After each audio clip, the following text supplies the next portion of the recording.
ಕುರುಕ್ಷೇತ್ರ ಇಂಚಲ ಶಿವಯೋಗೀಶ್ವರ ಸಾಧು ಸಂಸ್ಥಾನ ಮಠದ ಡಾಕ್ಟರ್ ಶಿವಾನಂದ ಭಾರತಿ ಸ್ವಾಮೀಜಿಯವರ 86ನೇ ವರ್ಧಂತಿ ಮಹೋತ್ಸವ ಹಾಗೂ 56ನೇ ಅಖಿಲ ಭಾರತ ವೇದಾಂತ ಪರಿಷತ್ ನಿಮಿತ್ತ ಜಾತ್ರಾ ಮಹೋತ್ಸವ ಅಂಗವಾಗಿ ಶ್ರೀಗಳ ರಜತ ರಥೋತ್ಸವ, ಶಿವಯೋಗೀಶ್ವರ ಮಹಾರಥೋತ್ಸವ ಶುಕ್ರವಾರ ಸಂಜೆ ಸಹಸ್ರಾರು ಸದ್ಭಕ್ತರ ನಡುವೆ ಅದ್ದೂರಿಯಾಗಿ ಜರುಗಿತು.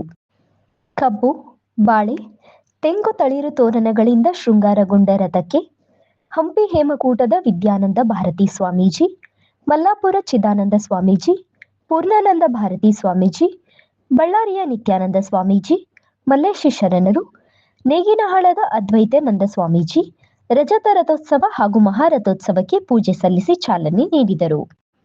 ಭಕ್ತರು ರಥಗಳಿಗೆ ಹೂ, ಹಣ್ಣು, ಕಾಯಿ, ಕಾರಿಕ ಹಾಗೂ ನೈವೇದ್ಯ ಅರ್ಪಿಸಿ ಭಕ್ತಿಭಾವ ಮೆರೆದರು.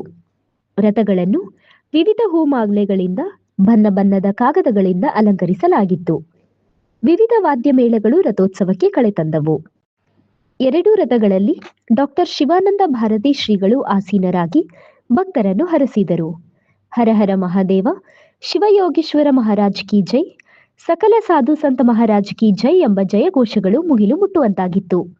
ಶ್ರೀಗಳ ದರ್ಶನ ಭಾಗ್ಯ ಪಡೆದ ಭಕ್ತರು ಪುನೀತರಾದರು.